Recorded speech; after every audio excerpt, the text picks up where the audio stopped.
మన ప్రధానమంత్రి నరేంద్ర మోడీ గారు గత హైదరాబాద్ సభలో మాట్లాడుతూ ప్రజలను ఉద్దేశించి మాట్లాడుతూ మీరు బంగారం కొనవద్దు, ఆ తర్వాత పెట్రోల్ కొనవద్దు, ఇది దేశానికి భారం అవుతుంది అని ఆయన చెప్పారు.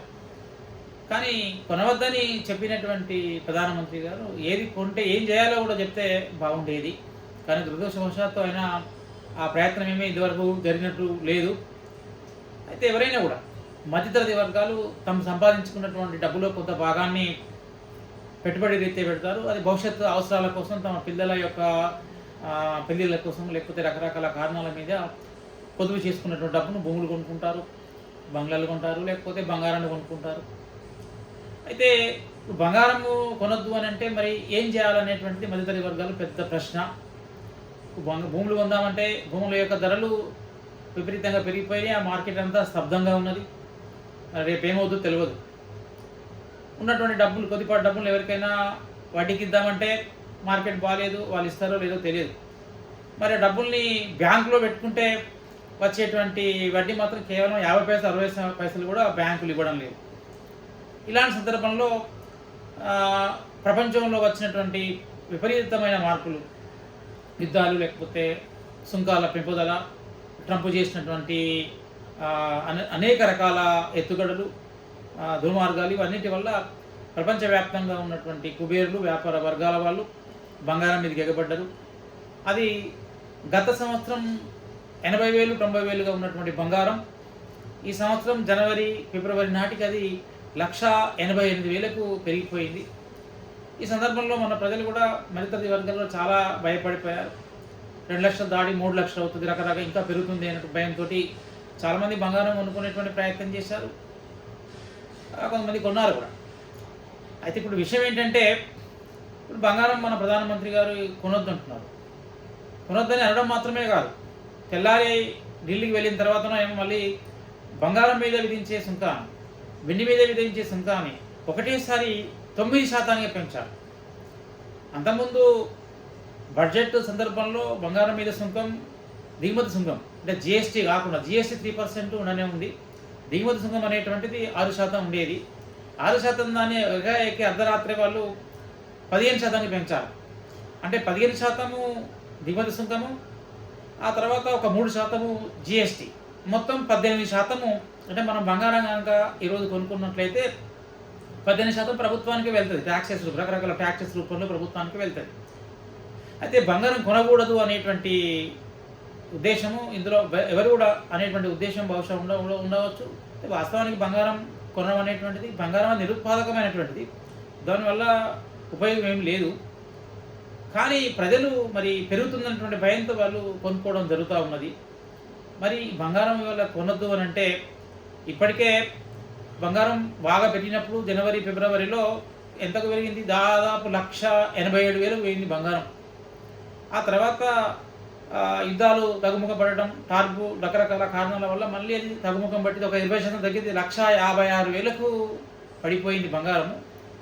అంటే దాదాపుగా 20% ధర పడిపోయిందని చెప్పాలి. అంటే జనవరి ఫిబ్రవరి నుంచి ఇప్పటి వరకు 3 నెలల సమయంలో ఒక 20% బంగారంలో ధర తగ్గిపోయింది అని మనం చెప్పుకోవచ్చు.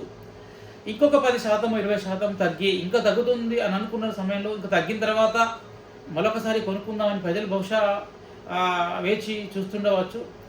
ఇంకొక 10% 20% తగ్గుతున్న క్రమంలో హఠాత్తుగా అర్ధరాత్రే ప్రధానమంత్రి గారు 10%, దాదాపు 9% మళ్ళీ ట్యాక్సెస్ను పెంచుతూ ఆయన పరమాన జారీ చేశారు.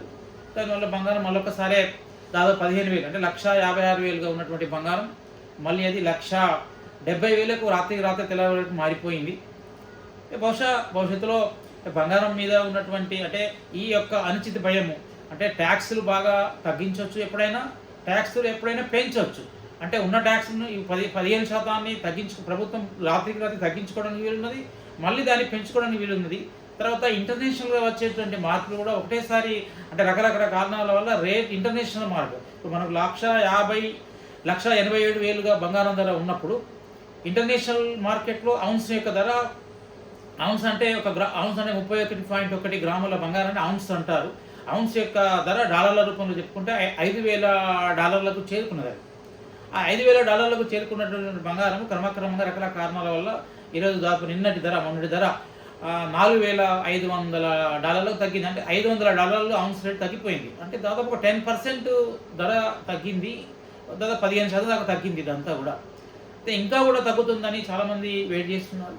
1,40,000 1,30,000 అవుతే కొనుక్కుందాం అనేటువంటి ఆశలో ఉన్నారు. తగ్గింది.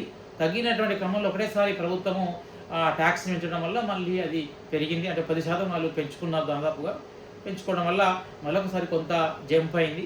కానీ భవిష్యత్తులో బంగారం యొక్క అంటే ఇంతవరకు ఉన్నటువంటి యుద్ధం కానీ లేకపోతే టారిఫ్ కానీ రకరకాల కారణాల వల్ల రకరకాలతోటి ఒక వాతావరణాన్ని ఉద్వేగభరితం చేసి ఉత్కంఠభరితం చేసి ప్రపంచవ్యాప్తంగా బంగారం మీద ఒక ట్రెండ్ను వాళ్ళు సృష్టించారు. దాన్ని సక్సెస్ అయ్యారు. ప్రజలు చాలామంది కొనుక్కునే విధంగా కూడా చేశారు. కానీ తగ్గుతున్న సమయంలో ప్రభుత్వాలు మళ్ళీ ప్రజలను ముక్కుపిండి వసూలు చేసి మన ట్యాక్స్ వసూలు చేసే పద్ధతిని అనుసరించారు.